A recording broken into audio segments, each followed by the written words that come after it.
sa pagdahil sa Ginoo, mupakpak na walay tihit-tihit. Ay, hallelujah, kahit ang grasya sa Ginoo, walay hunong, no? Ang ginaguma. Walay kang parang gugma sa Diyos, kanunay Diyos nila, no? Matod pa sa kanta. Sa kadako sa kalibutan, nakita kaniya o ipilit kaniya. Unya, og na mga problema. Magpalayot ta, ayaw Diyod. Ayaw Diyod. Ang atong buhaton natin mga sitwasyon, mudot-dot yun ka sa buhay ng Diyos. No? Maluya man ta, pero ayaw Diyod ang hunong. Kaya delikado kayo sa atong paghunong, daghan kayo mga tentasyon. No? Grabe Diyod, kalami ko dahil sa Ginoo. Malinag Diyod, nakasentro ang atong una-unang kasang-kasang sa Diyos. No? Grabe Diyod. Tulog yun atong luha o sipon. No? Grabe Diyod ka maayang Diyos. So, maayong adlaw sa tanan. Praise the Lord! Hallelujah! No? Akong ginawelcome ang matagpusa diri sa The Jesus is Lord Ministry International Santa Cruz. And behalf sa atong Pastor Patrick and Pastora Isa Flores, akong ginawelcome ang tanan. Madaugon! Mupakpak ang madaugon! Hallelujah! Kung natay bisita, sige rin name sa itong bisita, nakagumot ko. Riche. Ay, natay bisita si Brad Riche. Ato ning kauban sa kuan sa G-House. Pero first time niya makauban na ipalihog din na Brad. Hallelujah. Brad, hindi mo Brad. Hallelujah. Sige, ato manindog daw. Ato abi-abiho na atong bisita. Brad, sa maayong Panginoon.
Nawala ba?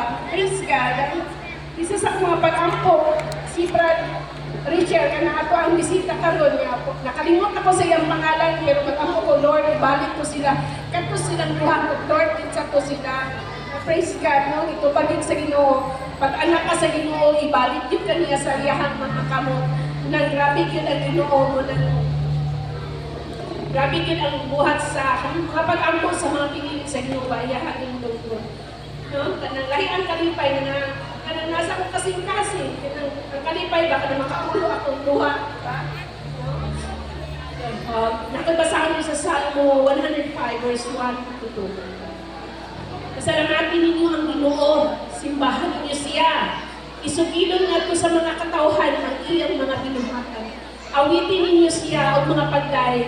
Isugilon ang tanang katingalahan niyang mga butang. Praise God! Ato lagi nyo na-experience yung mga katingalahan butang. Nagpadayon yun ta sa pagsimba, pagday, pagpasalamat kami na sa Ginoo.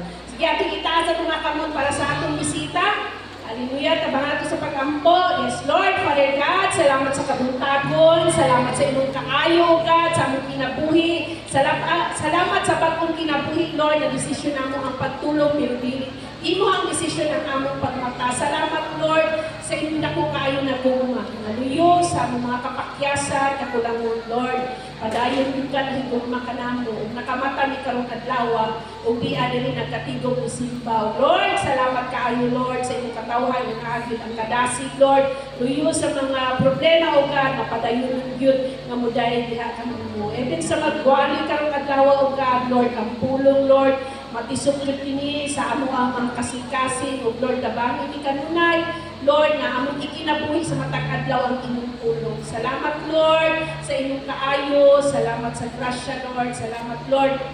Karong higayon na, Lord, maglipay ni, mag-enjoy ni sa inyong pulong, magtudlo, magpadlong o magkorente na mo. Salamat sa inyong pagkamaayo.